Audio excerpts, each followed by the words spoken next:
Hi viewers, అందరికీ నమస్కారం. Welcome to Sravya's recipes. Hi అండి. ఇవాళ మన రెసిపీ పీనట్ రైస్. అయితే ఈ రెసిపీ ఎలా చేయాలనేది చూద్దాం. మరి ఇక ప్రాసెస్ స్టార్ట్ చేద్దామండి.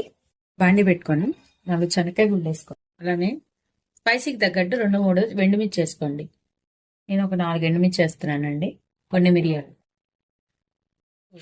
ఇలా తెల్ల నూగులు తీసుకొని కొన్ని వేసుకోండి. నూగులు, ఈ నూగులు అనేది మీరు అవాయిడ్ చేసుకోవచ్చండి. కొంతమందికి వేడి ఉంటుంది, నూగులు పడవు.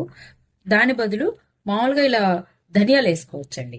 దాని బదులు ధనియాలు వేసుకోవచ్చు, లేకపోతే ఇలా తెల్ల నూగులు వేసుకోవచ్చు. వేయించుకుందామండి. మొత్తం కూడా గోల్డ్ షేడ్ వచ్చేదాకా వేయించుకొని మిక్సీ పట్టుకుందామండి. ఇదిగోండి, ఇప్పుడు ఇట్లా మిక్సీ జార్ తీసుకొని మనం వేయించుకున్న ఇంగ్రీడియంట్స్ అన్ని వేసేసుకోండి. దీంట్లో మొత్తం కూడా వేసేసుకొని ఇదిగోండి ఇట్లా 4 వెల్లుల్లి రెమ్మలు వేస్తున్నాను. వేయించి ఇప్పుడు మనం గ్రైండ్ చేసుకుందామండి. ఇదిగోండి ఇట్లా పౌడర్ చేసుకొని పక్కన ఉంచుకోవాలండి. నెక్స్ట్ ప్రాసెస్ ఏంటో చూద్దాం. మరి ఇప్పుడు బాండి